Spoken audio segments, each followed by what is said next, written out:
Sena, Misiones y Gazapá. Agradecemos a todos por su presencia y les recordamos que al finalizar pueden ir dejando sus preguntas en el chat y van a ser contestadas de acuerdo al orden en las que van enviando. Tengan todos un buen fin de semana. En honor al tiempo, dejamos a cargo de nuestros disertantes del día de hoy. Muchas gracias.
Buenas tardes, buenas, ¿qué tal?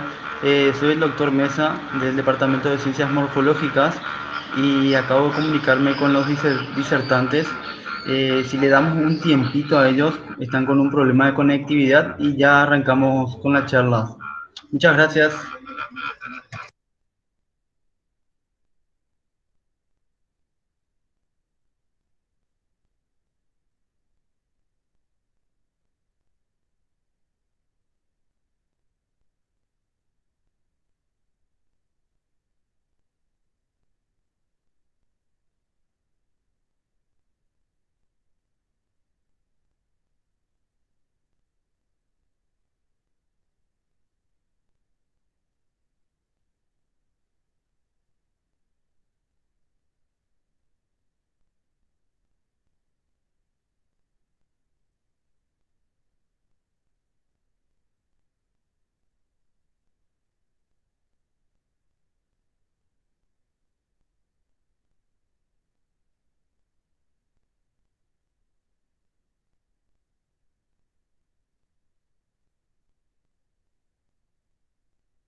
Muy buenas tardes.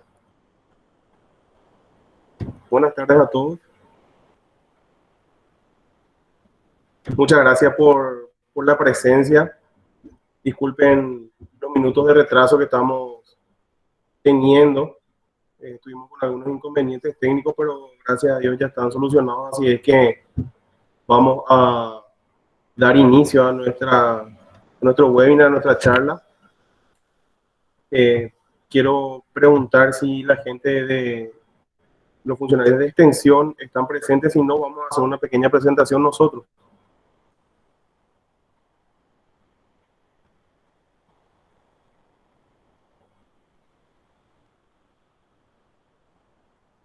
Permiso, doctor. Sí, pueden proceder nomás, arrancar con la charla. Ok.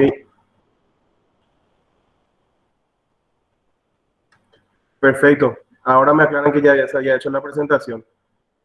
Fueron justamente esos inconvenientes que tuvimos, entonces no pudimos percatarnos, pero pedimos mil disculpas.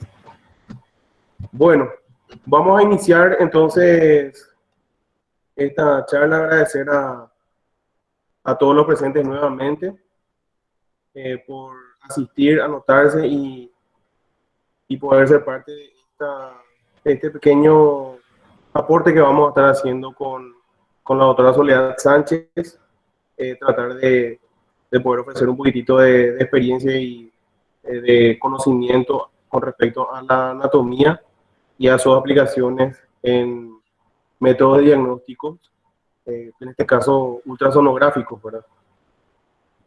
Y para dar de inicio, voy a compartir un ratito pantalla.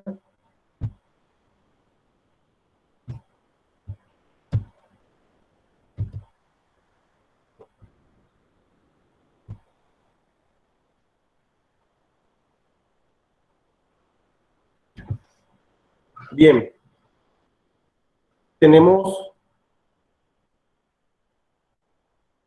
un ratito.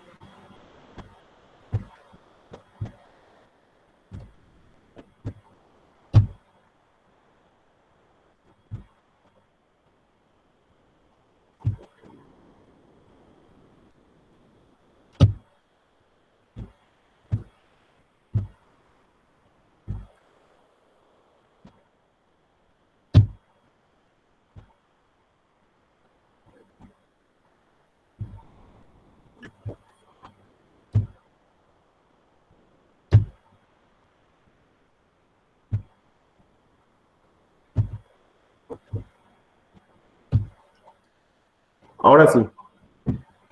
Bien, el tema el cual vamos a estar desarrollando, como bien está escrito en la presentación, son nociones anatómicas o nociones de anatomía normal, macroscópica de órganos abdominales aplicados al diagnóstico ultrasonográfico en carnívoros.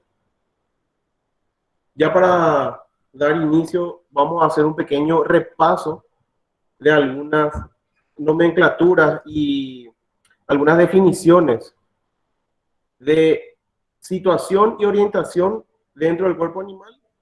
Es un repaso nada más, pero son palabras que nosotros vamos a estar utilizando mucho, tanto para la descripción y ubicación topográfica de los órganos en anatomía, como para la descripción y ubicación topográfica también posteriormente con la charla que está encargada la doctora Soledad Sánchez. Y estas nomenclaturas son las siguientes. Como ustedes pueden ver en la imagen, nosotros vamos a considerar muy importante, o consideramos muy importante la definición de estas palabras. Entre ellas, los planos o cortes. En este caso tenemos un corte longitudinal o plano longitudinal medio, que es el que corta al animal o el plano que atraviesa al animal en la mitad mismo, generando dos mitades iguales, izquierda y derecha. Este plano se realiza a nivel de la columna vertebral, por lo que las mitades son simétricas. tanto la derecha como la izquierda. Y teniendo en cuenta este plano o este corte, nosotros podemos hablar también de un plano que es paralelo al plano longitudinal medio, que es el plano sagital. El plano sagital, entonces, sería paralelo o fuera de la línea de la columna vertebral, paralelo al plano longitudinal medio. También el plano sagital es un plano o corte longitudinal. Teniendo en cuenta estos dos cortes o estos dos planos, nosotros podemos hablar también de una situación con respecto a la cercanía o la lejanía al plano longitudinal medio. Y podemos decir que todo aquello que se acerca al plano longitudinal medio lo denominamos medial, y todo aquello que se aleja del plano longitudinal medio lo llamamos lateral.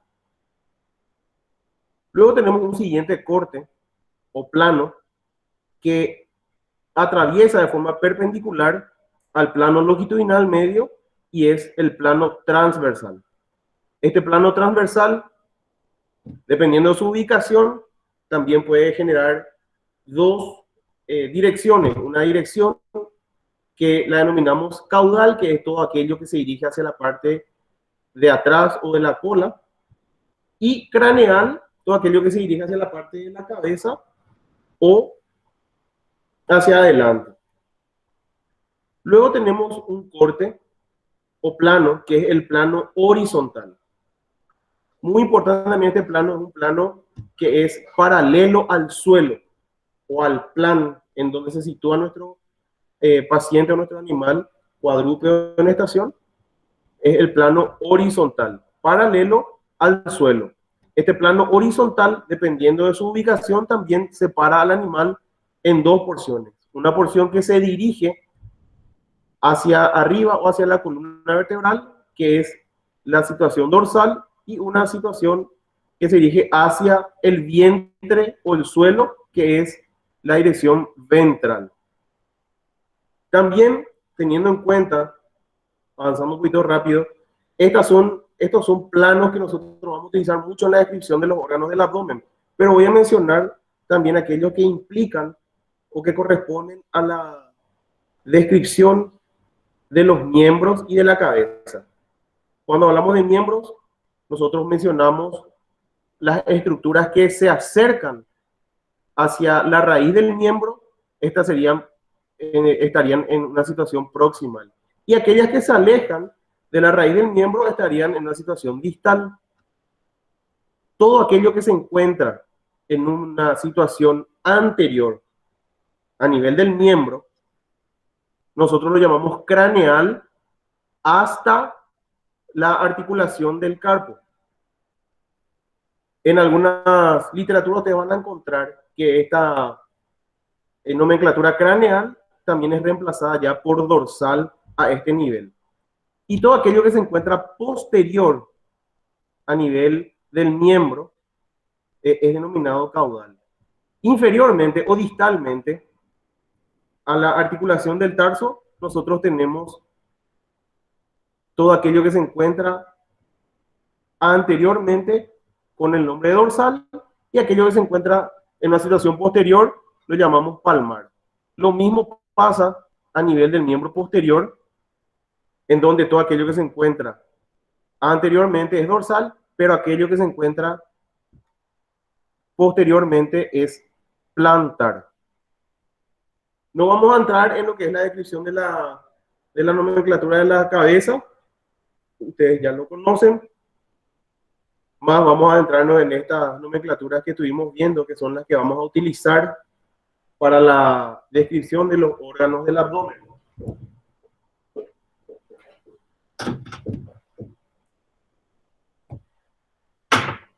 Bueno, ya ingresando en lo que sería la topografía de los órganos del abdomen, es importantísimo poder hacer una evaluación de la descripción y la ubicación topográfica de los órganos, en este caso de un carnívoro, un canino, de los órganos internos de la cavidad abdominal, pero de forma externa. Esto es importantísimo ubicar Y para poder ubicar, tanto para su descripción como para su topografía, es importante realizar algunas técnicas. La técnica que nosotros sugerimos o utilizamos en este caso es la de dividir al abdomen en zonas o regiones. Esta división nosotros la utilizamos a través de una técnica que es ubicar la tercera vértebra lumbar, marcar el punto ahí y trazar una línea en dirección caudo-ventral hacia la región inguinal. Luego volvemos a la tercera vértebra lumbar y marcamos o realizamos una línea dirigiéndose hacia la dirección cráneo-ventral hasta el cartílago sifoides. Y luego trazamos una línea más, que sería el punto medio o una altura media del abdomen, de caudal hacia craneal. Y aquí vamos a tener 5 regiones. Una región cráneo dorsal, una región cráneo ventral, una región caudo dorsal y una región caudo ventral. Y en medio tendríamos la región media. ¿Por qué es importante esto? Esta división, tanto para la descripción anatómica como para la ubicación externa de los órganos internos del abdomen, nosotros lo tenemos en cuenta también en la clínica para las palpaciones, ¿sí? Poder palpar estos órganos ya con un conocimiento previo de su estructura y su normalidad para poder identificar alguna anomalía. En este caso, es importante saber, como bien lo tienen ustedes en pantalla, que en la región cráneo dorsal podemos nosotros encontrar parte del lóbulo hepático lateral derecho e izquierdo, también el fondo y el cuerpo del estómago cuando está cargado, y el riñón derecho de perros y gatos delgados en esta región. En esta subregión sería realmente, que es la región cráneo-ventral, podemos encontrar lóbulos hepáticos y también el antro pilórico cuando se encuentra ocupado. En la región media vamos a estar encontrando asas intestinales, también podemos encontrar superiormente el riñón izquierdo, y el útero y el colon cuando se encuentran con algún tipo de contenido. En la región caudo dorsal vamos a poder encontrar el colon, y en la región caudo ventral tanto vejiga y útero cuando están cargados u ocupados por algún tipo de contenido.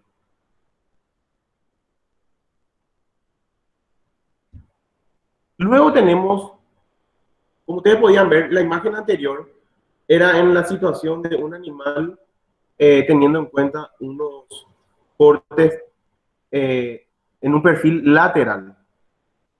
Esta imagen que ustedes ven aquí es una imagen de un perro, en este caso, o una hembra, una perra, en decúbito dorsal.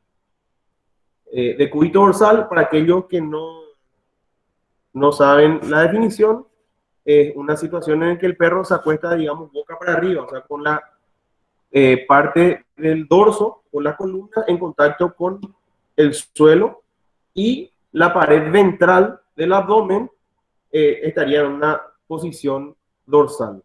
Esto es decúbito dorsal. Y en esta posición podemos nosotros también topográficamente dividir el abdomen. Presenta 3 grandes divisiones. Uno, el epigastrio, que sería la parte superior. Luego el mesogastrio, que sería la parte media. Y el hipogastrio, que sería la parte inferior. El epigastrio, nuevamente, podemos dividirlo en 3 subregiones. El hipocondrio derecho, la región sifoidea, y el hipocondrio izquierdo.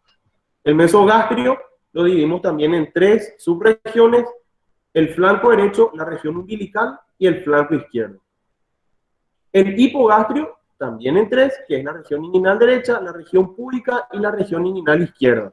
Porque es importante también marcar estos cuadrantes, porque al conocimiento de estos cuadrantes nosotros podemos identificar o ubicar topográficamente algunas estructuras. Entre ellas podemos ubicar en todo el epigastrio ya sea hipocondrio derecho, región sifoidea o hipocondrio izquierdo, podemos encontrar el hígado y el estómago. El estómago es importante que tanto en un animal en decúbito dorsal o en extensión, en esos cuadrantes que vimos en la imagen anterior, normalmente se palpa cuando presenta contenido, un contenido importante. La palpación o navegación del estómago a través de palpación se dificulta si el estómago está vacío. En el flanco derecho podemos encontrar el riñón derecho. En la región umbilical podemos encontrar asas intestinales.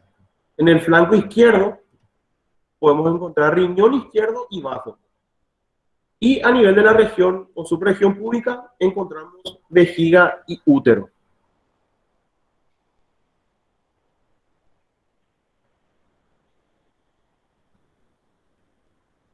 Bueno, dentro de todos los órganos que se encuentran dentro de la cavidad abdominal, nosotros vamos a tomar algunos que consideramos de relevancia tanto para la clínica y la cirugía de caninos, para realizar ya sea estudios de diagnóstico, métodos de diagnóstico, para patologías y también para su posterior tratamiento, ya sea medicamentoso o quirúrgico. Entonces, estos órganos abdominales que vamos a estar mencionando en este día, o que vamos a estar estudiando en este día, son el hígado, los riñones, la vejiga y el útero.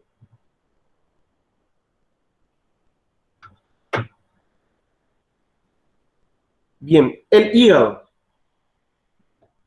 Es importante, como ustedes vieron las imágenes anteriores, de los cuadrantes, en donde dividíamos el abdomen en distintas subregiones para poder ubicar topográficamente las estructuras u órganos del abdomen. Aquí tenemos imágenes ya con el abdomen descubierto o con los órganos del abdomen descubierto, en donde podemos identificar las estructuras y entre ellas el hígado.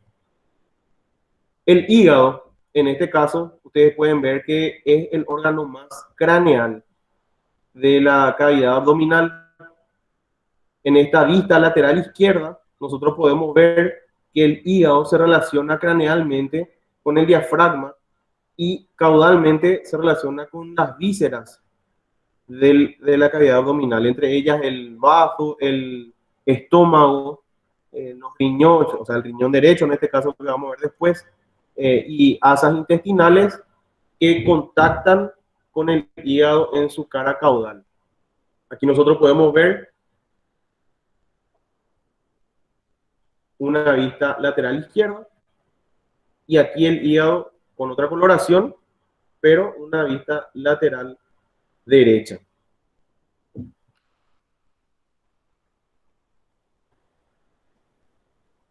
Bien, el hígado es un órgano que es relativamente grande. En el canino se considera que alcanza o promedia el 3% del peso corporal, y para su descripción presenta fisuras que lo dividen en lóbulos. Independientemente a las literaturas, porque ustedes van a encontrar que hay literaturas que mencionan un apéndice como un lóbulo o menos lóbulos en algunas literaturas y otras más. Nosotros vamos a describir todos los lóbulos con sus apéndices y al final ustedes van a ver que independientemente de la literatura, eso se encuentra cada parte en el lugar que corresponde. A ver un poquitito.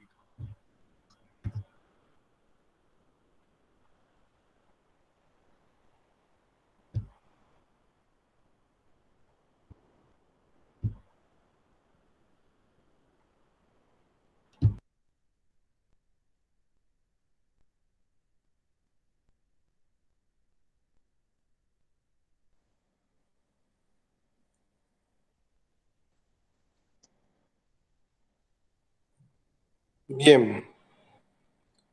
Aquí vamos a hacer una pequeña demostración sobre una pieza preparada de hígado y vamos a ir después viendo las otras estructuras sin extendernos demasiado.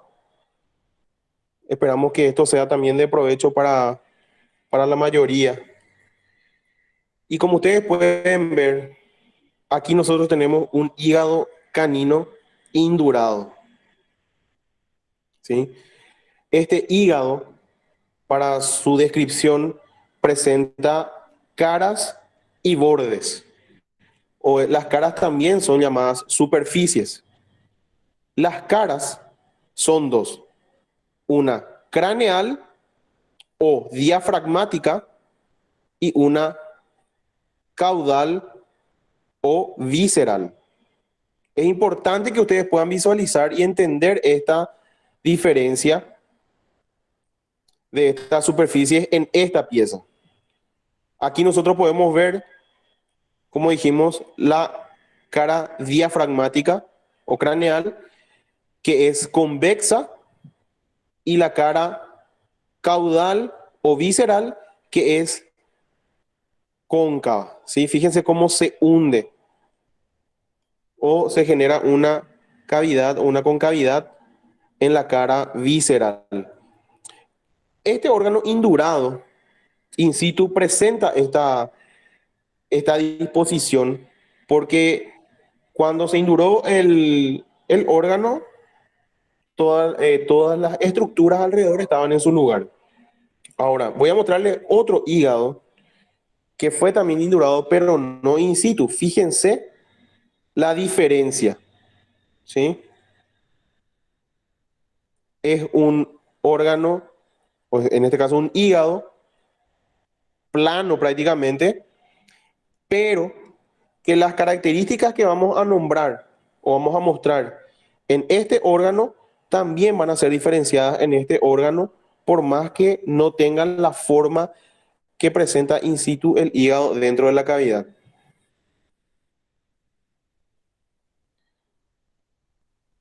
Vamos a nosotros a utilizar en este caso la vista caudal o vamos a trabajar sobre la cara visceral. Habíamos dicho en principio que el hígado presenta fisuras, como ustedes pueden ver, que separan al hígado en lóbulos. Fíjense cómo está totalmente lobulado el hígado por estas fisuras, ¿sí? Y estas fisuras separan al hígado en los siguientes lóbulos. El lóbulo lateral izquierdo, lóbulo medial izquierdo, lóbulo cuadrado, lóbulo lateral, perdón, medial derecho y lóbulo lateral derecho. Este que ven aquí. Como habíamos dicho, pueden encontrar literaturas que utilizan otros nombres para los lóbulos. Por ejemplo, estas dos estructuras que se puede apreciar aquí, ¿sí? En algunas literaturas ustedes van a encontrar como un lóbulo más y en otras literaturas van a encontrar como una prolongación del lóbulo lateral derecho. Nosotros vamos a considerar la prolongación del lóbulo lateral derecho y son dos, un apéndice caudado y un apéndice papilar. Ahora, ¿qué también podemos ver aquí? Muy importante.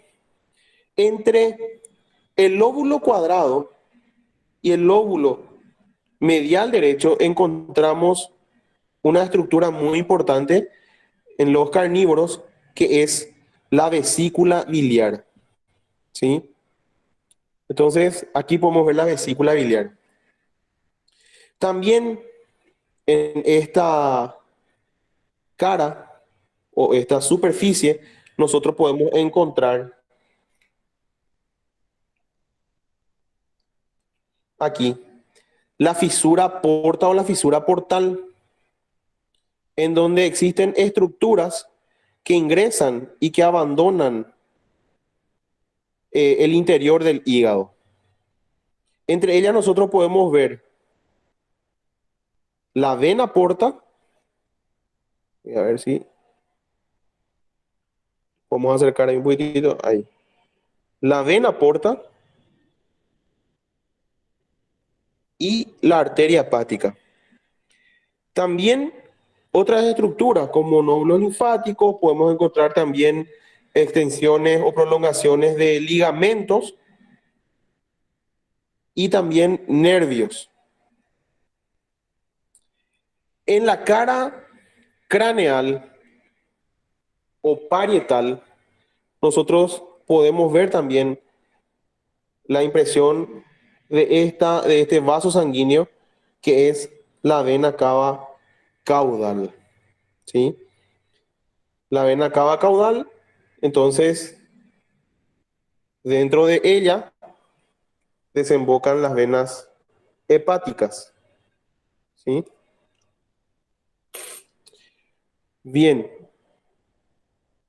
para hablar más del hígado, nosotros podemos mencionar muchísimas situaciones, pero algo característico de este hígado indurado justamente es su forma, y esa forma, como dijimos, se debe a los órganos que circundan o rodean esta estructura del hígado.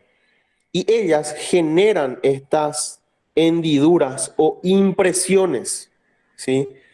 Aquí nosotros podemos ver impresiones ya sea del estómago, podemos ver impresiones del intestino, de distintas partes del intestino, y una de las más eh, marcadas sería esta impresión que se ve aquí, que se encuentra a nivel del borde superior o borde dorsal del hígado hacia el lado derecho, que es la impresión renal, correspondiente a su contacto o la presión que ejerce sobre el hígado el riñón derecho.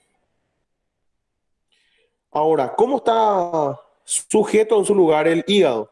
El hígado está sujeto en su lugar, ya sea por la fuerza que ejercen los órganos que lo rodean sobre él y también de ligamentos. Este ligamento que se ve aquí, ¿sí?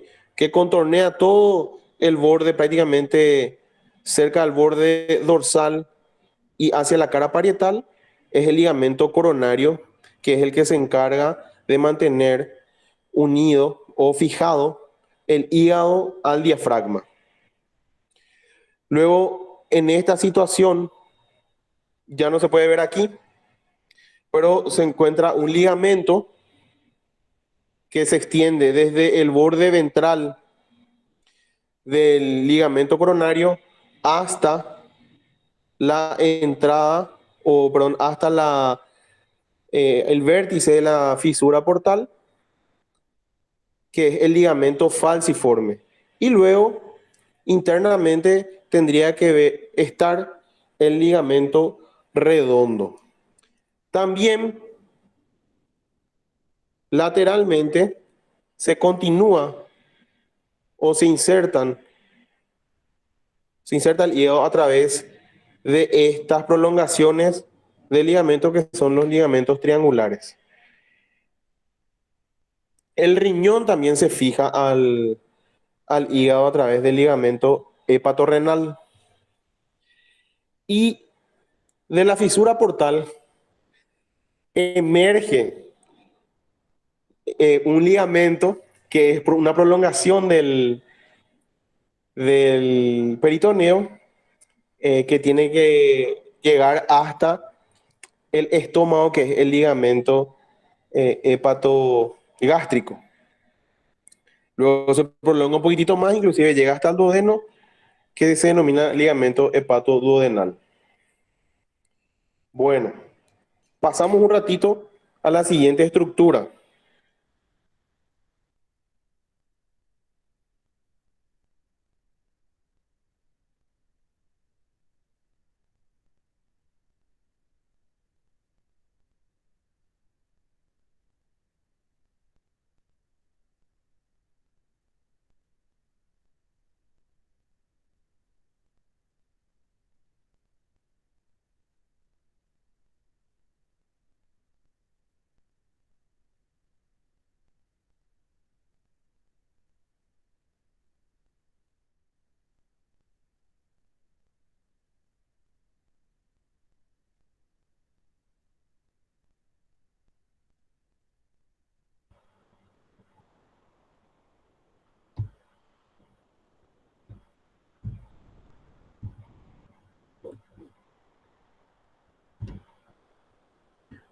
Ok.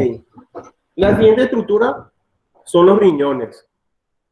Los riñones representan cerca de, o sea, existe una relación entre los riñones y el peso corporal que va de entre 1 a 150 a 1 a 200 con respecto al peso del cuerpo. El promedio del peso de los riñones oscila entre los 50 y 60 gramos.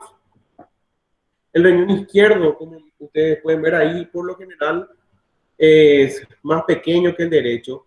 Y un dato importante es que los riñones son estructuras retroperitoneales.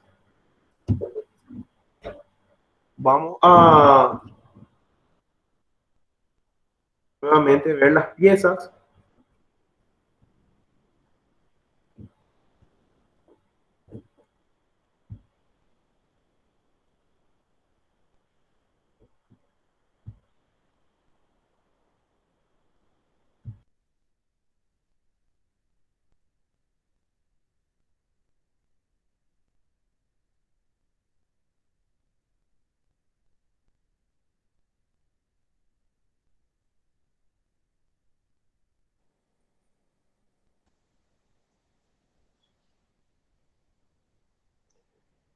Perfecto.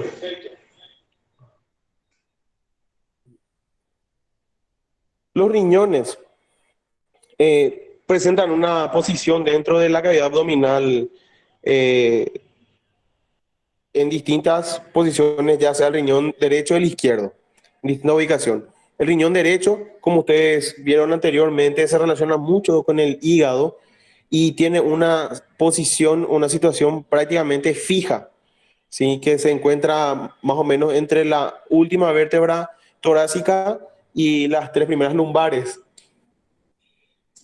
Y el izquierdo sí presenta una posición más variada debido a que no está altamente fijado al abdomen. Como ustedes pueden ver, el riñón presenta una forma de habichuela ovalada, presenta una superficie lisa, está cubierto por una membrana periférica, ¿sí? Que tapiza la superficie exterior del riñón. Nosotros podemos ver también, una vez que separamos esta capa, podemos ver su forma real, ¿sí? Más limpia. Y vemos que presenta un parénquima. Ese parénquima está invadido o perforado por un espacio o por un agujero que nosotros lo llamamos ilio. Y en este caso es el ilio renal. A través del ilio renal ingresa la arteria renal, que podemos verla aquí, ¿sí? Ingresa al riñón.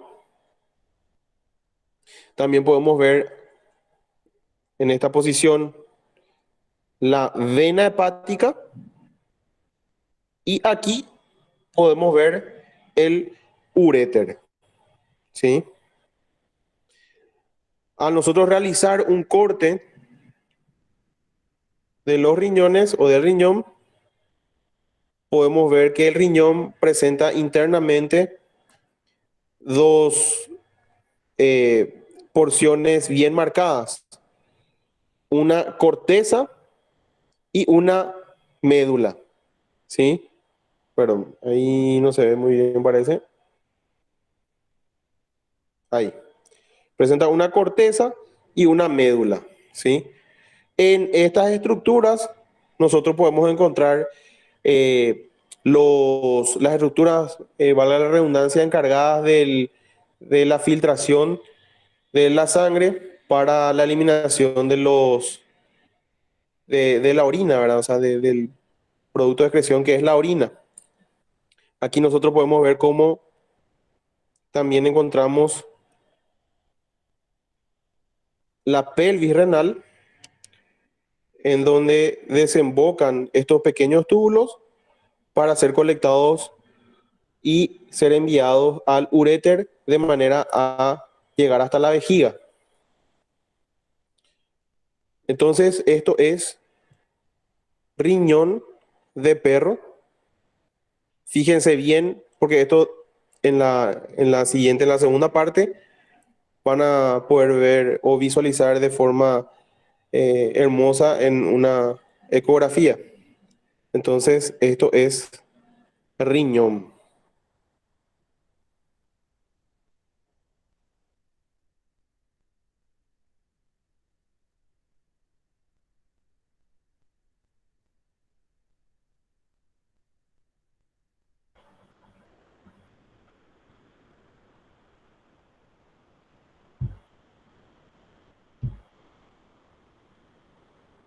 Vos te tenés que ir viernes, le dije.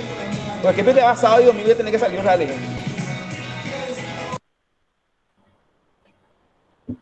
Perfecto. Luego pasamos a la vejiga.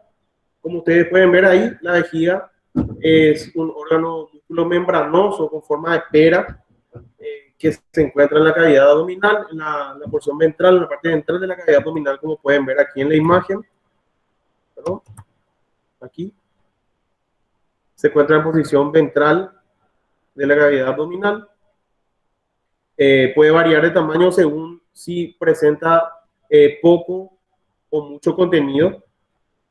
Ustedes saben que el contenido, como habíamos dicho, ya proviene a través de los uréteres, proviene del riñón, y el tamaño varía de acuerdo a su carga. Posee para su descripción, como vamos a ver más adelante, un vértice, un cuerpo y un cuello. ¿Sí? Esta sería la imagen de una vejiga, en donde podemos ver el vértice, que sería la porción, la parte redondeada, el fondo de saco, el cuerpo y el cuello. Esto, si lo trasladamos a esta imagen, podemos ver nuevamente esta forma que presenta forma de pera, como dice la literatura. Entonces, esta es la vejiga, músculo membranosa, que una vez cargada puede presentar distintos tamaños dependiendo de su carga. El cuello muchas veces puede llegar hasta la cavidad pelviana y extenderse hasta o sea, se extiende hasta desembocar en la uretra.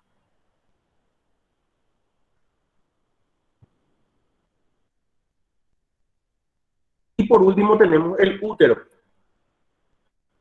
El útero es un órgano muscular hueco, que es una continuación de las trompas uterinas, parte de la porción tubular del aparato reproductor femenino.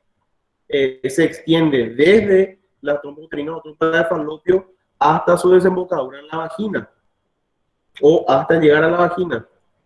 Se encuentra en la cavidad abdominal y también se puede llegar a prolongar hasta la cavidad pelviana. Como ustedes pueden ver, el útero presenta para su estudio, en este caso el útero canino, cuerpo, cuernos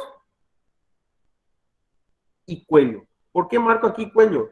Porque el cuello externamente en el perro o en la hembra no es fácil identificar a no ser a la palpación. Esto que ustedes ven aquí es una vista ventral del útero, ¿sí? ¿Qué pasa? A nivel ventral sí presenta una hendidura, una pequeña hendidura que puede llegar a demarcar una situación cervical o del cervix del útero. Y eso es lo que se ve aquí. En esta imagen, lo que nosotros podemos ver en medio de todos estos órganos es cómo avanza el útero in situ. Esto es un útero ya extraído y esto es el útero indurado en un animal in situ. Fíjense el corto cuerpo que tiene, el cuello que se dirige cranealmente, perdón, el cuerno que se dirige cranealmente tanto a la derecha como a la izquierda.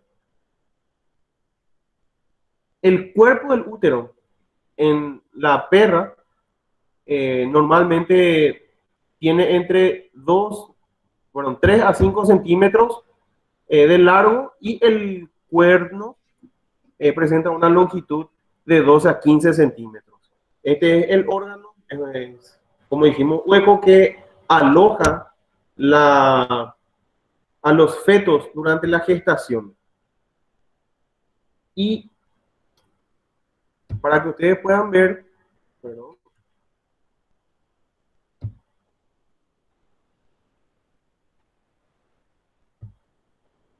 un poquitito, vamos a mostrarle un útero grávido.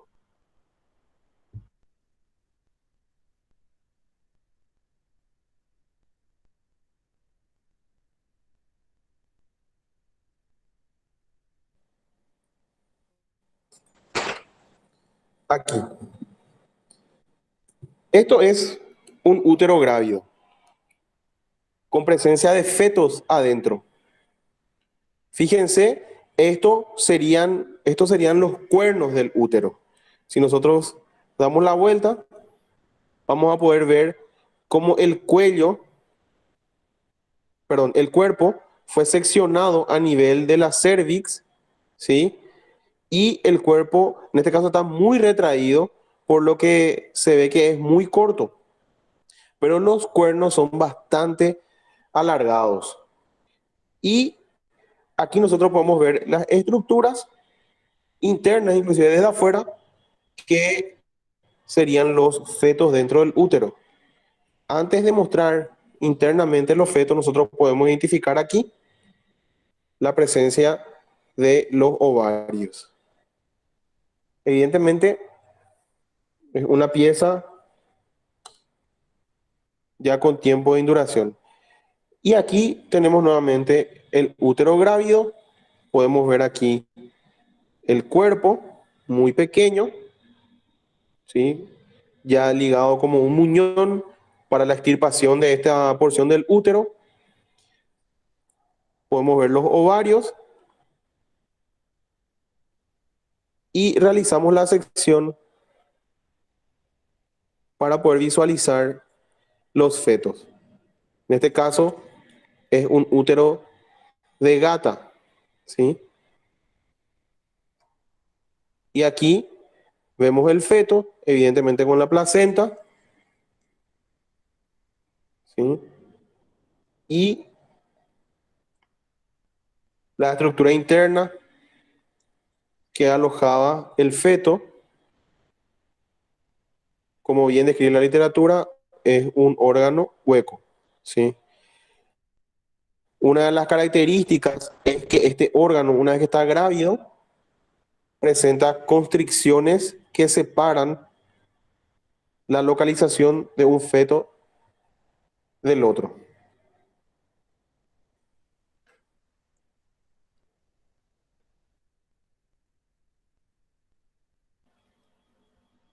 Bueno, buenas tardes. Gracias, doctor Abraham. Soy la doctora María Soledad Sánchez, docente de la Cátedra de Radioimagen. Vamos a continuar nuestra charla.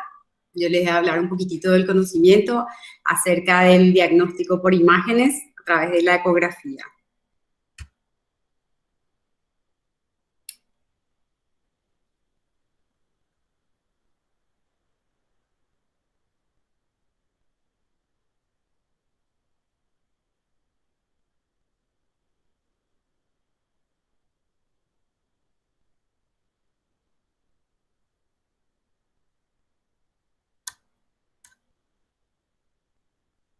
Un ratito.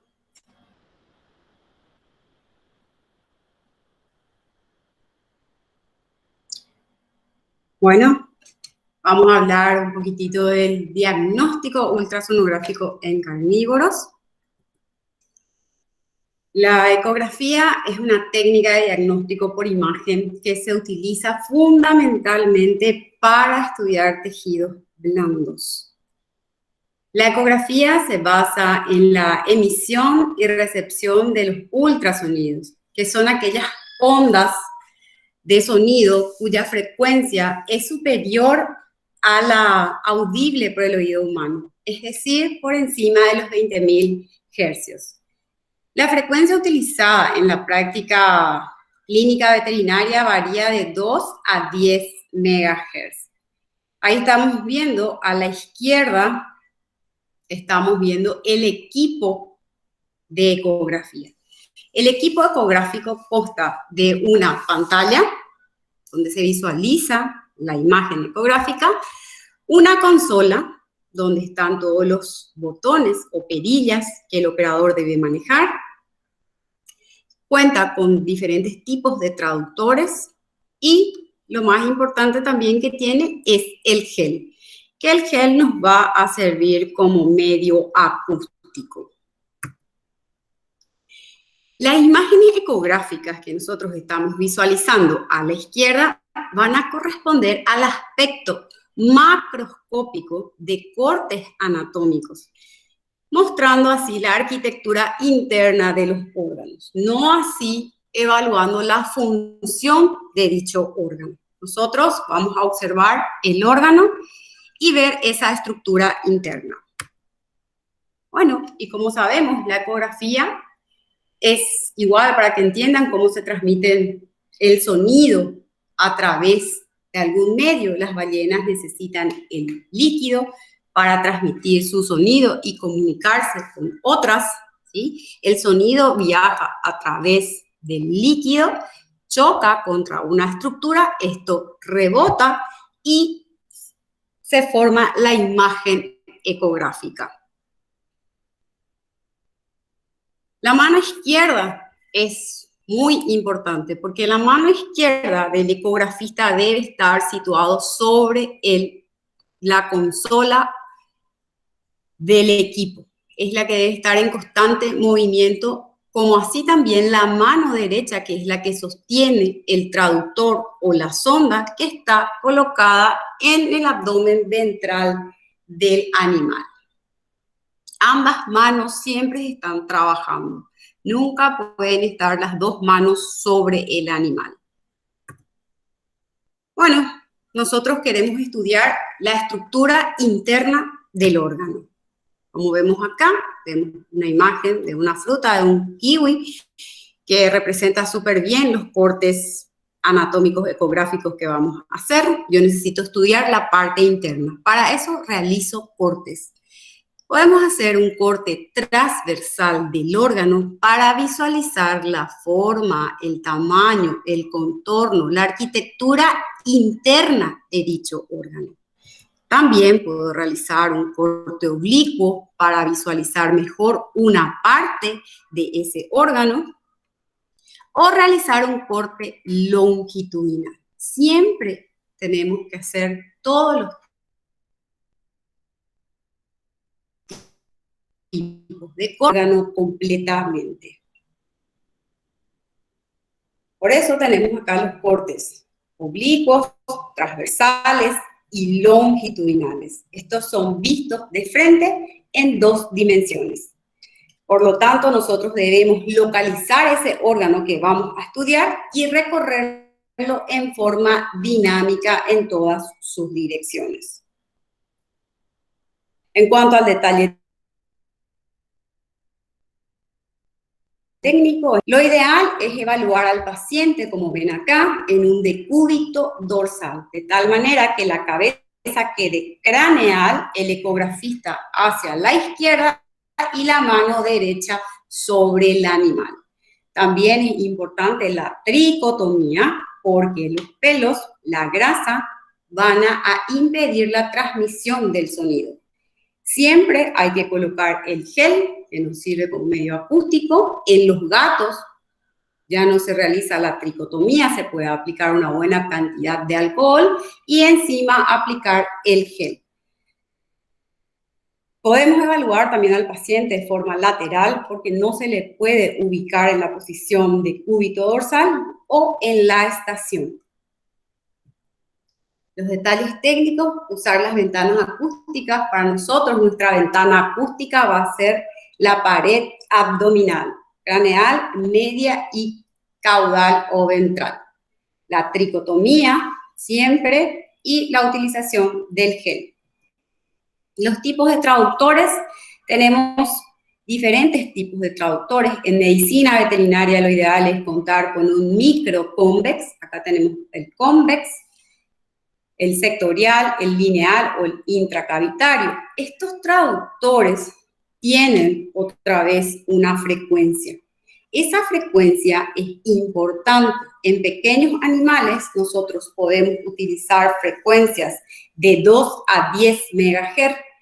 ¿Qué tiene que ver la frecuencia? La frecuencia es muy importante porque determina la penetración que vamos a tener a la hora de evaluar ese órgano.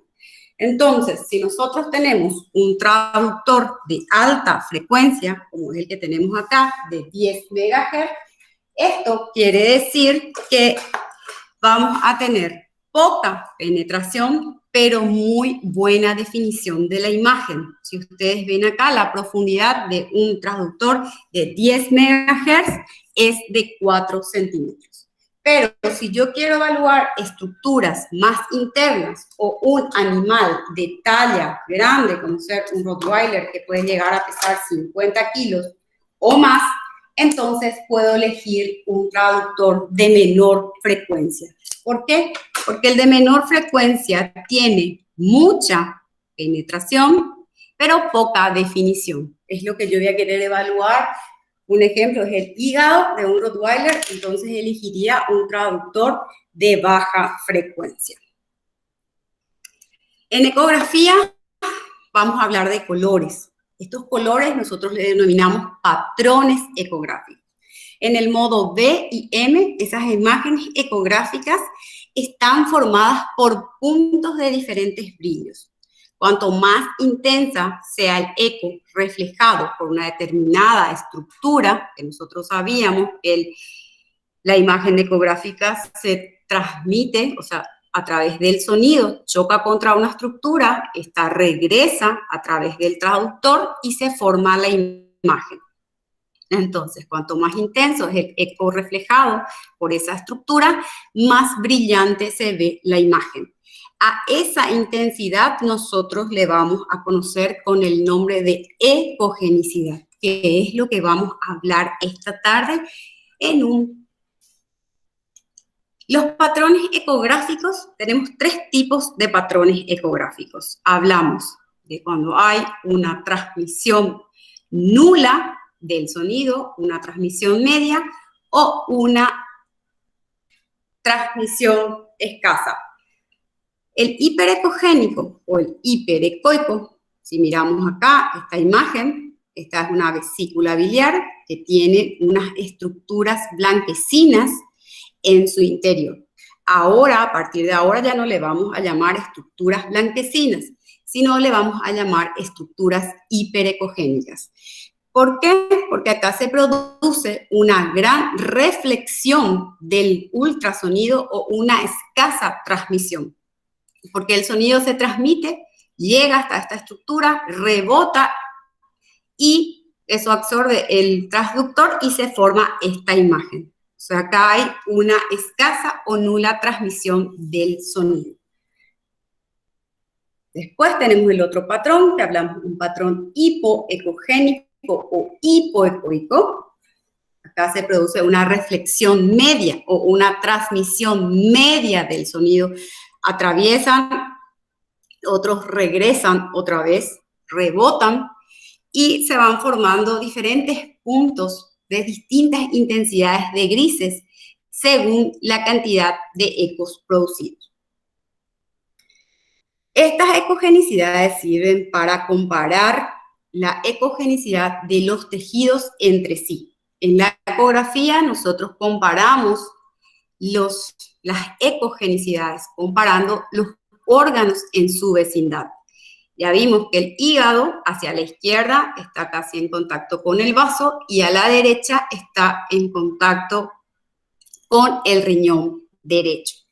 Entonces nosotros podemos hablar ahí en forma comparativa y decir que un tejido es más hiper, hipo o isoecoico con respecto a la estructura evaluada.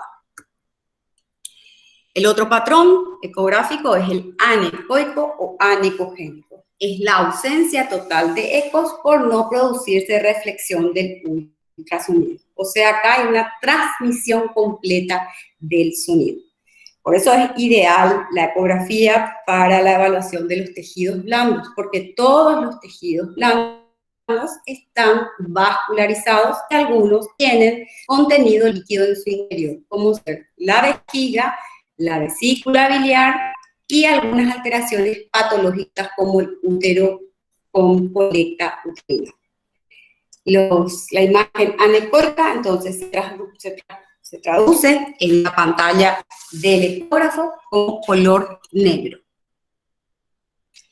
Y bueno, empezando un poquitito y acelerando nuestra charla para no ser tan larga, vamos a hablar del hígado, ¿sí?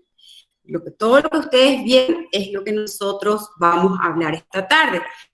El hígado tiene una ubicación postdiafragmática, se ubica en el epigastrio.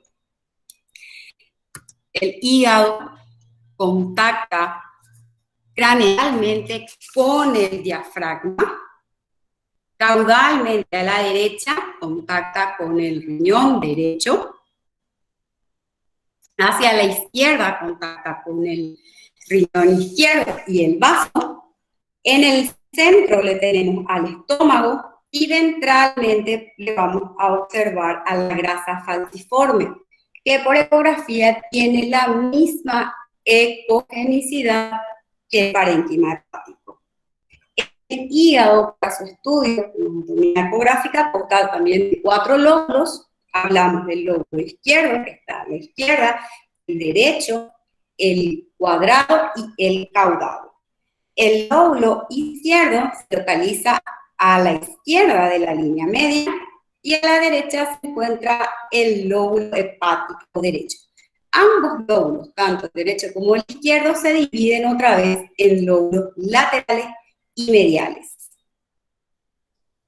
El lóbulo cuadrado está ubicado hacia la línea media, más a la izquierda. Tenemos también a la vesícula biliar, que esta se localiza entre el lóbulo hepático derecho y el lóbulo cuadrado. Y miramos acá la imagen ecográfica, acá le tenemos a la vesícula biliar, el cuerpo gástrico que está detrás del hígado. Hay veces que tenemos que ponerle al animal en la estación porque hay una distensión del estómago, lo cual dificulta el estudio. Nosotros, si evaluamos el hígado, podemos ver la vesícula biliar, que tiene un contenido anecoico, ¿sí? Porque hay líquido en su interior. El parénquima hepático, que tiene una particularidad, es la vena porta. La vena porta tiene sus paredes hiperecogénicas, que ustedes ven de color blanco, y después tenemos la vena cava caudal. Esto que ven acá es la imagen en espejo, que se realiza por una reflexión que hacen los ultrasonidos. Esto es el diafragma que separa la cavidad abdominal de la cavidad torácica. Entonces, el hígado, nosotros en la técnica de exploración tenemos que tener al animal en un decúbito dorsal. La ventana acústica es el abdomen craneal. Nosotros como punto de referencia vamos a tener al apéndice sigmoides del esternón, por lo que se debe posicionar el transductor justo debajo de esta zona, con una ligera inclinación hacia cráneo, hacia craneal, mejor dicho, y ahí obtener los cortes transversales y longitudinales que estuvimos viendo de todo el parénquima hepático. Siempre hay que recorrer todos los lóbulos hepáticos y visualizar a la vesícula biliar. Por ecografía no se puede determinar con exactitud todos los lóbulos, que nosotros podemos tener por la ubicación y determinar en qué lóbulo está. No se visualiza, así como ustedes vieron con el doctor Abraham, no se visualiza la separación de un lóbulo con otro lóbulo. También podemos angular esta sonda de derecha a izquierda sin desplazarnos para obtener el corte longitudinal del hígado, y si rotamos la sonda y la hacemos de arriba para abajo para obtener los cortes transversales, que es lo que estamos viendo acá, que podemos evaluar este parénquima hepático. También podemos evaluar en la estación al perro si no le podemos colocar cuando hay gas acumulado en el estómago, entonces esto va a interferir en nuestro diagnóstico, le ponemos el animal de pie y hacemos los cortes, ya sea longitudinales, y si giramos el traductor hacemos un corte transversal. Acá nosotros también podemos acceder al lóbulo hepático a través de los espacios intercostales, derecho e izquierdo. A nivel del décimo espacio intercostal podemos evaluar. En el lateral izquierdo nosotros podemos ver la vesícula biliar en forma redondeada y lo que estábamos hablando de la hiperecogenicidad de las paredes de la porta. Si le hacemos en un lateral derecho, entonces la vesícula biliar la podemos ver en forma de lágrima. Para evaluar el hígado podemos usar sondas de 3 MHz para animales grandes, perros de talla grande mejor, de 5 MHz para perros de talla mediana y de 7.5 o más podemos evaluar gatos y perros de razas pequeñas. En cuanto a la evaluación del tamaño del hígado, es muy importante. Si nosotros miramos acá, esto es un lóbulo hepático. El lóbulo hepático es importante, fino, ¿sí? Tiene una congenicidad menor a lo que es el vaso. Podemos nosotros comparar si esto está alterado o no, si tenemos alguna alteración en cuanto a la ecogenicidad del parénquima hepático. Si miramos esta imagen, entonces nosotros si hablamos de un aumento de tamaño, vemos a los bordes hepáticos de forma redondeada que sobrepasa al riñón derecho hacia ventral. El hígado, la vesícula y las vías biliares es como método de elección la ecografía. Y en ellos podemos evaluar el parénquima hepático, la vesícula, las vías biliares intrahepáticas. También podemos ver la vascularización y el tamaño. En cuanto a lo que hablamos, alteraciones, podemos ver alteraciones difusas y alteraciones focales. En cuanto a la alteración, nosotros hablamos que el parénquima del hígado tiene que tener una ecotextura fina, granular, uniforme. Y voy a retroceder un poquitito, podemos decir acá que el hígado es más hipoecoico con relación al vaso y es más hiperecogénico con relación a la corteza renal. No olvidemos de esto. Y bueno, seguimos con las alteraciones. Ya hablamos de unas alteraciones difusas. Podemos hablar de hiperecoicas, o sea, aumento de la ecogenicidad, y hipoecoica, disminución de la ecogenicidad. Si hablamos de aumento, podemos hablar de una lipidosis hepática muy común en los gatos, que es el depósito de grasa en el hígado. Podemos tener la cirrosis o una colangiopatía crónica también común en los gatos. Cuando hablamos de una disminución de la ecogenicidad, podemos tener hepatitis o un tipo de congestión. Sí hay más alteraciones difusas, pero las más comunes y las que vamos a mostrar esta tarde de hoy. En cuanto a las alteraciones focales, podemos hablar de anecoicas, o sea, que tienen un contenido líquido en su interior. Y podemos hablar de quistes, abscesos, hematomas, neoplasias. Hipoecoicas, abscesos, hematomas y hiperecogénicas, hablar de una hiperplasia o una fibrosis. Si se preguntan por qué en anecoicas y en hipoecoicas hay las mismas patologías, esto es muy difícil de determinar por ecografía. Siempre tenemos que usar otros métodos de diagnóstico y la clínica del paciente. En cuanto a una alteración de tamaño, nosotros podemos mirar esta imagen, la de la izquierda. Si nosotros veíamos hace rato el parénquima hepático, que hablábamos de un granular fino, regular, homogéneo, si miramos aquí, esto es un parénquima hepático que es bastante irregular, heterogéneo, los bordes o el contorno es irregular, tiene una ecogenicidad aumentada, ¿sí? Un parénquima heterogéneo. Nosotros podemos sospechar aquí, hablar de una cirrosis hepática. Si ustedes ven esta zona anecoica, un derrame peritoneal que hace que se puedan ver los lóbulos hepáticos uno tras otro. Si miramos aquí, es lo mismo, acá hay mayor cantidad de líquido, que nosotros por ecografía hablamos de una efusión. No podemos saber qué tipo de líquido es así, sino que tenemos que hacer una punción para evaluar el tipo de líquido y hacer una citología de estas estructuras para determinar el diagnóstico.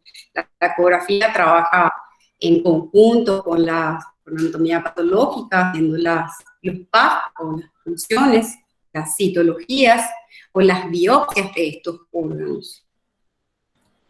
Si miramos acá, podemos hablar de alteraciones focales.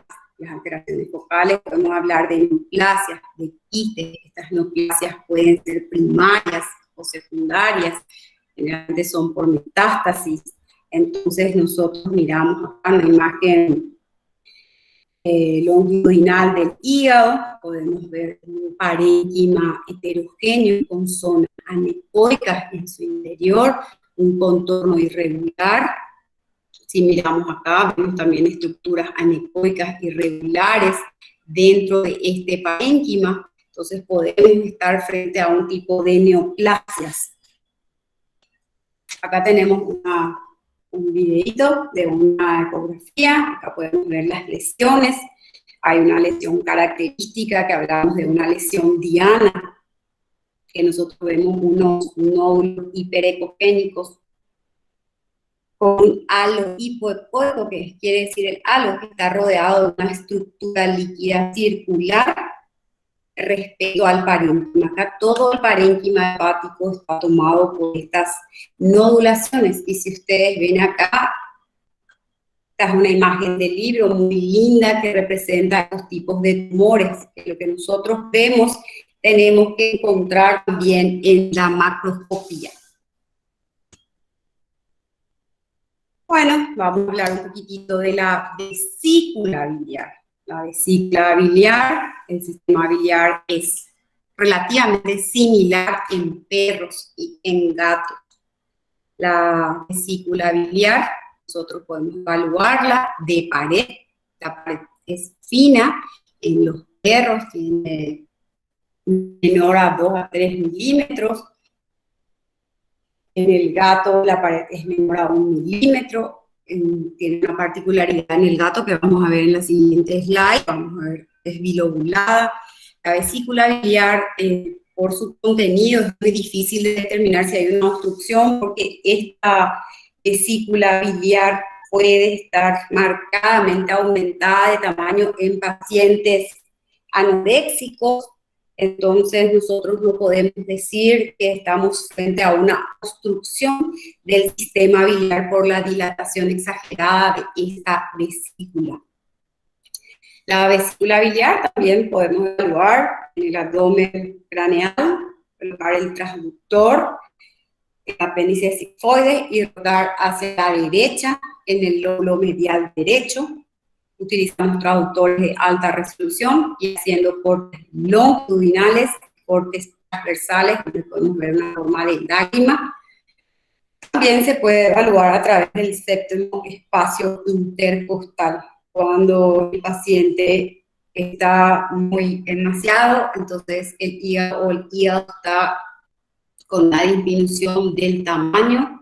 Entonces, esto está más hacia craneal dentro de la parrilla costal. Lo que les estaba diciendo es algo común encontrar la vesícula biliar bilobulada en gatos.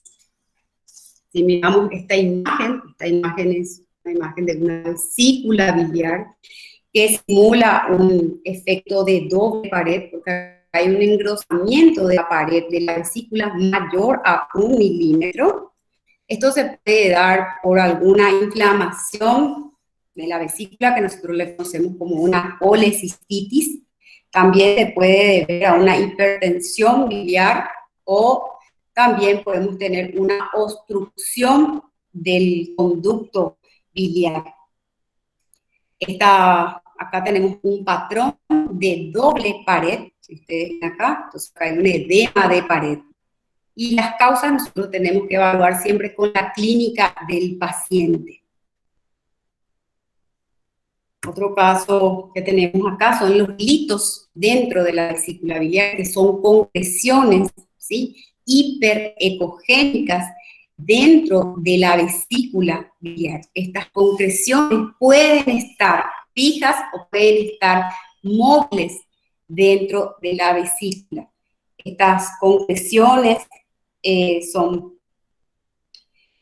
hay veces bien definidos, hiperecoicos, y pueden ser unos o múltiples, como estamos viendo en el video. Pasamos ahora a otro órgano importante, que es el riñón canino y felino. Ambos pueden ser evaluados con sondas microconvexas o convexas. Podemos utilizar un transductor de 5 MHz o de mayor frecuencia, de 7 o de 10. Nosotros al riñón le tenemos en el esogastrio, en la región sublumbar. El riñón derecho está localizado en la fosa hepática derecha, el riñón izquierdo está más hacia caudal. Es fácil abordar por una región abdominal ventral, o también podemos evaluar en lateral, o si no podemos evaluar así, lo evaluamos a nivel de la región sublumbar. El riñón izquierdo es más fácil de abordar por el abdomen medio, porque esto está caudal al fondo gástrico y está también caudo medial al vaso. El riñón derecho está más craneal, por eso es un poco más difícil su visualización, porque también está protegido por las costillas. Entonces ahí podemos entrar a través de los espacios intercostales. Entonces nosotros acá tenemos el abordaje medio, podemos hacer lateral también el abordaje. Nosotros miramos el riñón, esto es un corte longitudinal del riñón. Vemos que el contorno renal debe ser uniforme, es lo que están observando aquí, debe estar definido. La cápsula renal, que es lo que le envuelve al riñón, es hiperecogénica, y en todos los cortes, ya sea en longitudinal o en transversal, nosotros tenemos que evaluar 3 áreas, que es la corteza renal, la médula renal y la pelvis renal. La médula renal, y nosotros podemos decir que la corteza es la parte más externa del riñón. Esta se puede comparar también con la médula y ver la relación que tienen 1:1. Tenemos que también, a lo que me olvidé, se le puede evaluar al animal en la estación. Lo ideal es reconocer estas 3 áreas del riñón para poder evaluar completo y llegar a un diagnóstico. Hay diferencias en cuanto al riñón canino y felino. En el gato, los riñones están en la región abdominal medial. Es una posición más cómoda para nosotros, los ecografistas, porque podemos ver completamente al riñón, debido también a la movilidad que tiene el riñón felino, riñones flotantes. A nivel del abdomen en medio es muy bueno, o sea, satisfactorio, y en la mayoría de los casos llegamos a tener diagnósticos. Otra cosa importante es la presión que nosotros realizamos con el transductor. En el felino lo ideal es tener una presión suave con el transductor, ya que estos riñones son móviles. Entonces, estos pueden desplazarse y llevar a alguna confusión en cuanto a diagnóstico, decir que son riñones que están mucho más bajos de lo normal. ¿Qué evaluamos por ecografía de los riñones? Evaluamos el tamaño, la forma, la relación de la corteza y la médula, la ecogenicidad. Una cosa importante que tenemos que tener en cuenta en cuanto al riñón felino, que el riñón del gato castrado es mucho más pequeño que de un gato entero. El tamaño varía en los gatos, podemos hablar de 3 a 4 centímetros. En el canino esto se evalúa el tamaño con relación al peso corporal. En el gato es más redondeado, tiene forma de judía, en el canino es un poco más alargado. Son pequeños tics que tenemos que tener en cuenta a la hora de llegar a un diagnóstico, para no dar falsas impresiones. Entonces, estábamos hablando que podemos hacerle cortes longitudinales o cortes transversales. Esto es el riñón derecho, que está alojado en la fosa hepática derecha. Vemos la corteza, la médula y la pelvis renal. Y podemos hacer la comparación de las ecogenicidades, ¿verdad? Si esto está más aumentado, si se ve más blanco, hay una mayor hiperecogenicidad, entonces podemos estar frente a alguna alteración del parénquimo. Una alteración del sistema colector, podemos hablar de la dilatación de la pelvis, si nosotros vemos acá. Esto es un corte transversal del riñón. El primer estadio de la obstrucción parcial o total de este sistema colector de la orina es la dilatación de la pelvis. Esta se ve generalmente en forma de V o forma de Y. Esta dilatación puede deberse a que hay una obstrucción a nivel del uréter. Estas obstrucciones pueden ser por masas neoplásicas, abdominales, pueden ser por cálculos dentro de la luz del uréter, pueden ser adherencias quirúrgicas, malformaciones congénitas, podemos hablar de un uréter ectópico. Entonces nosotros la dilatación de la pelvis igual o mayor a 13 milímetros tiene 100% de valor predictivo de un proceso obstructivo, tanto para perros como para gatos. Mayor incidencia de procesos obstructivos de pelvis es en gatos que en perros. Entonces, como nosotros vemos la dilatación, esta es una dilatación moderada, tiene un contenido anecoico, la pelvis renal está bastante dilatada, si miramos la imagen de la derecha y las dos de abajo, entonces nosotros ya no vemos lo que es la corteza, la médula renal, es todo pelvis renal llena de líquido, un contenido anecoico dentro. Estas son obstrucciones muy severas, ¿sí? Bastantes, una bastante alteración del parénquima renal. Si miramos acá, este es el riñón izquierdo, siempre evaluamos la corteza, la médula, la pelvis, en comparación con el riñón derecho, que está ocupado totalmente por líquido dentro de esa cavidad. Bueno, algo muy común en nuestro día a día son los cálculos renales, de diferentes causas, diferentes etiologías. Hoy día se le atribuye mucho al tipo de alimentación que consumen nuestros animalitos. Estos cálculos se presentan como patrones ecográficos típicos. Podemos hablar de una superficie hiperecogénica que deja una sombra, porque acá no deja atravesar el sonido. Esto hay que tener muy en cuenta, porque hay veces que nosotros podemos llegar a confundir un coágulo con un cálculo. La diferencia del coágulo es que no deja esta sombra acústica. También, si miramos el riñón acá de la derecha, podemos ver el líquido que está en esta posición, y es lo que vemos acá en este corte. Hoy día tenemos que tener en cuenta que se pueden dar también mineralizaciones de la pelvis renal en pacientes que están tratados con allopurinol de forma prolongada, pacientes con imagen, entonces estos presentan una calcificación o una mineralización de la pelvis renal por un acúmulo de cristales de santina.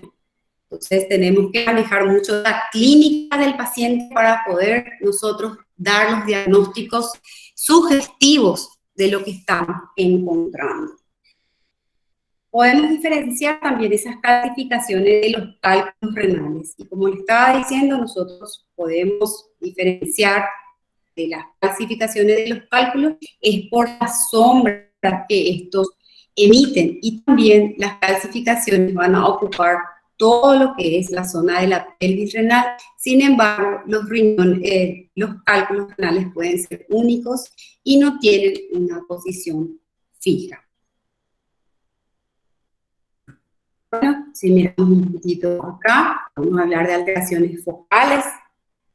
Podemos hablar de los quistes renales. Estos quistes pueden ser de naturaleza única o simple o múltiples, como vemos acá. Nosotros ya no estamos viendo la ecotextura normal del parénquima renal, sino que estamos observando estructuras circulares de pared fina con contenido líquido anecoico en el interior. Este contenido líquido es homogéneo y es importante el diagnóstico ecográfico acá en los gatos, especialmente en los persas, porque nosotros hacemos diagnósticos tempranos del riñón poliquístico o la poliquistosis renal de los persas y también de los gatos comunes europeos mezclados con la raza persa. Si miramos acá, podemos ver, esto es un quiste único dentro del parénquima renal. Hay veces que los quistes únicos, simples, no tienen una significancia clínica. Algo que no les dije, que es muy importante, el diagnóstico precoz que se les hace a los gatos persas a partir de los 6 meses, porque esta es una enfermedad autosómica dominante, o sea que se va a aparecer de generación en generación. Bueno, otra causa muy común es hoy día los perros que viven en las orillas de lagos, ríos, que es la presencia del parásito del dictiofilma renal. Si nosotros observamos esta imagen, este es el riñón derecho, el dictiofilma renal tiene alojamiento en el riñón renal derecho. Se alimenta de lo que es la corteza y la médula renal, dejando solamente la cápsula renal. Se ven como estructuras circulares anecoicas de paredes pericogénicas dentro de la luz del riñón. Esto también a la hora de hacer la ecografía presenta movimientos, ¿sí? Porque estos, una vez que estos parásitos llegan a la edad adulta, también pueden perforar la corteza renal y caer a la cavidad abdominal. Otra de las alteraciones, podemos hablar del parénquima, son los tipos de neoplasias o alteración del parénquima. En este caso hablamos de una metástasis de un adenosarcoma. Nosotros tuvimos este diagnóstico a través de anatomía patológica que nos dio la biopsia, nos dio el diagnóstico, porque nosotros evaluamos en un corte longitudinal del riñón. Podemos ver acá la presencia de una masa sólida, única, hipoecoica, alojada del parénquima renal. Entonces, sospechoso de algún tipo de tumor renal. Este diagnóstico de su nombre completo nos da lo que es anatomía patológica. También podemos ver alteraciones en cuanto al tamaño, que es muy común en los gatos con una insuficiencia renal crónica, donde el riñón derecho es el que sufre siempre o generalmente es el que sufre primero. Entonces tenemos una disminución de tamaño con relación al riñón contrario del lado izquierdo.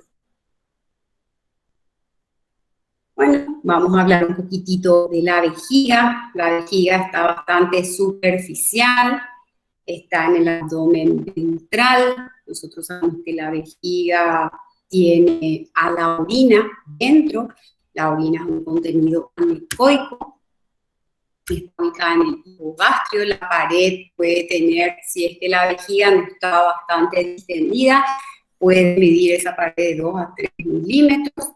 Y si tiene una distensión moderada o una buena distensión, podemos hablar del grosor de la pared de 1 a 4 milímetros. Nosotros podemos evaluar el volumen o la capacidad vesical, el espesor de la pared, la estructura anatómica que tiene la pared, de las capas.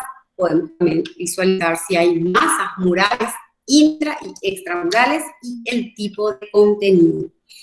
Acá tenemos un corte longitudinal de la vejiga. Nosotros podemos evaluar la pared, una pared lisa, regular, un contenido anecoico, ¿sí? Podemos utilizar sondas de 5 a 7.5 MHz. Lo ideal sería que el paciente venga en ayunas y que se le haga un enema, porque acá tenemos al colon descendente, y si está cargado el colon, entonces esto puede hacer unas falsas impresiones a nivel de lo que es el contorno de esa vejiga. La vejiga, lo ideal es evaluar en el plano longitudinal y en el plano transversal. Acá tenemos un corte transversal de la vejiga, podemos ver el trígono vesical. Si ustedes ven, el traductor cambia de posición. Si hablamos de longitudinal, entonces el traductor va a estar puesto horizontalmente. Y la más común que tenemos en la ecografía, en cuanto a lo que es la evaluación ecográfica, es la presencia de los cálculos. También se lo denomina litos o urolitos. Lo ideal es evaluar con traductores de alta frecuencia para poder tener la misma fiabilidad diagnóstica con relación a la radiografía, porque la ecografía puede tener unos errores en cuanto a la medición de estos cálculos vesicales. Pero si usamos traductores de alta definición, entonces podemos tener casi preciso el tamaño de esos litos. Los cálculos suelen ser móviles, son hiperecogénicos y dejan un refuerzo posterior. También podemos evaluar acá la pared de la vejiga está bastante engrosada, acá en concomitancia viene una cistitis por la inflamación de estos tipos de cálculos. Los cálculos pueden ser lisos, irregulares, pueden ser puntiagudos, de acuerdo a qué tipo de cálculo tenemos dentro. Acá tenemos un cálculo único, que deja sombra posterior, y la vejiga está totalmente vacía porque está ocupada esa luz por la presencia de este cálculo vesical. Tenemos acá otra imagen de la vejiga, un corte longitudinal, aparecen ahí los cálculos de diferentes tamaños. Hay veces que vemos algunos cálculos, como ven en este caso eran varios cálculos dentro de la luz. Miramos esta imagen acá, tenemos pequeños cálculos todos dispersos y también podemos evaluar este contenido que no es anecoico, es un contenido turbio, porque son pequeñas partículas hiperecogénicas fluctuantes, que son pequeños cristales fluctuantes dentro de esta pared.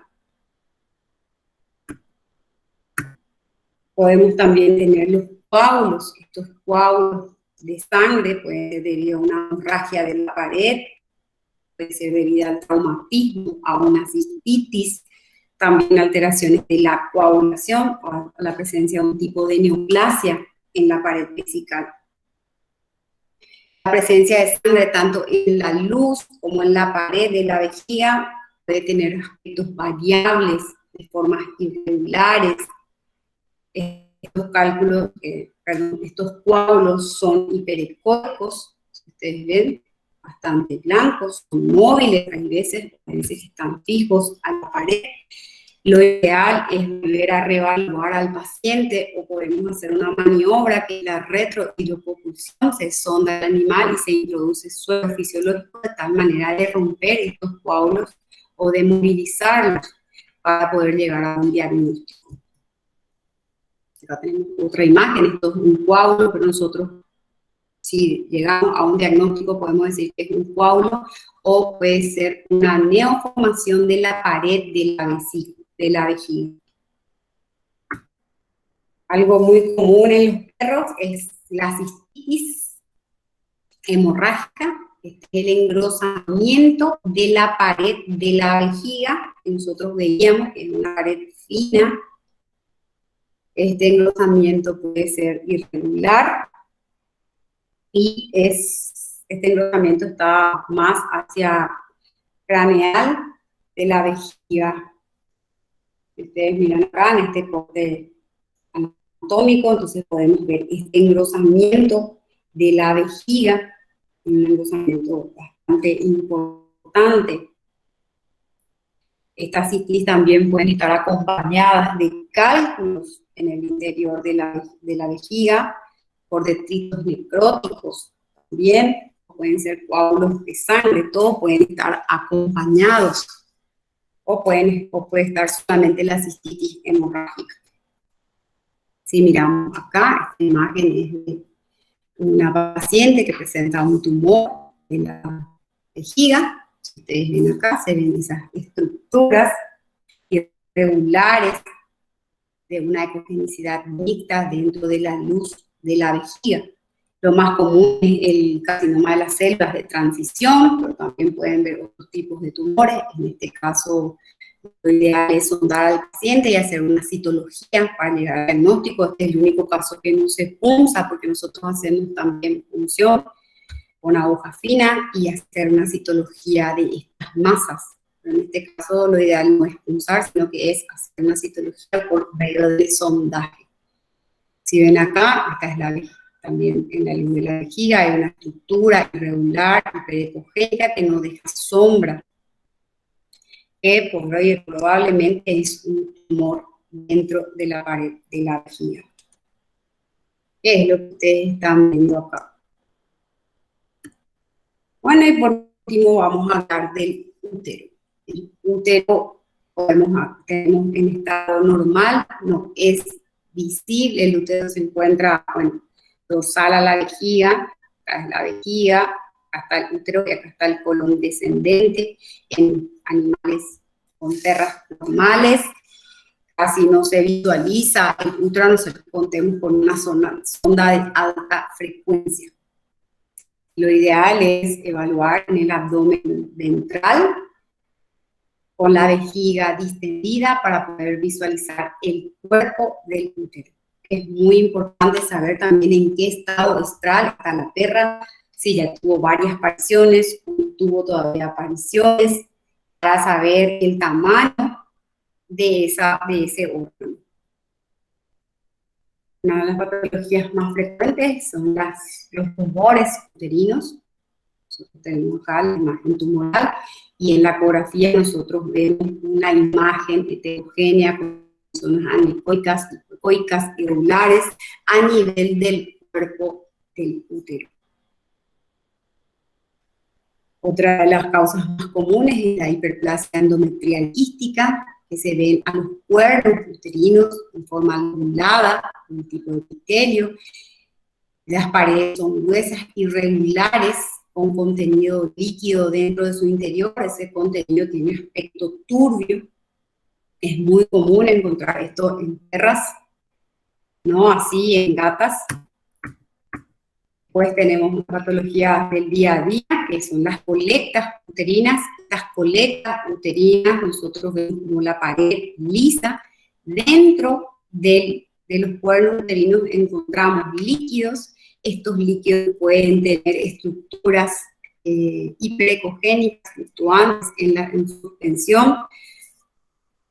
En este caso hablamos de piómetra porque esto se abrió, este útero, y vimos que contenía era pus, pero en ecografía nosotros hablamos de colectas uterinas. Estas colectas pueden ser hemómetras, biómetras, mucómetras, hidrómetras, de acuerdo al contenido que hay dentro. Miramos acá, esto es una biómetra, la pared es fina, el contenido líquido o anecoico. Estos tienen el tamaño normal del útero, es hasta 1 centímetro. ¿Sí? Y en perros de talla pequeña pueden ser de 0,5. Si nosotros encontramos, este útero tiene 4,8, está bastante grande, y se visualizan como sacos, como saculaciones dentro de la cavidad abdominal. Y bueno, llegamos al final. Espero que hayan comprendido un poquitito lo que hacemos el día a día acá en la facultad. La bibliografía recomendada podemos usar el Atlas de Atomic Penny o también podemos usar el libro de Nina Maton. Esto es nuestra base, son los que nos acompañan el día a día. Les quiero agradecer en especial a la doctora Claudia, al doctor Roger González, a la doctora Tania Berli y a la doctora Leila Morgana, porque me dieron también las imágenes de las cirugías o las imágenes de anatomía. Gracias. Ok, muchas gracias, doctora Soledad. También muchas gracias a todos los participantes. Dejamos un pequeño tiempo para darle oportunidad de preguntar si es que tienen alguna duda, alguna pregunta con respecto a los temas abordados en esta charla. Entonces, si es que tienen alguna duda, entonces damos un tiempo. ¿Alguna pregunta que tengan? Parece que quedó todo muy claro. Gracias a todos por escucharnos y espero que haya servido de algo esta charla del día de hoy. Gracias. Muchas gracias. También quiero agradecer al Departamento de Extensión, a la División de Radioimagen, a la doctora Soledad Sánchez, al Departamento de Patología y Clínica del Hospital Veterinario, a los docentes del Departamento de Ciencias Morfológicas y a todos aquellos que pudieron colaborar de alguna forma con esta charla. Si no hay ninguna pregunta, entonces vamos a dar por terminada la sesión y agradeciendo nuevamente la presencia de todos.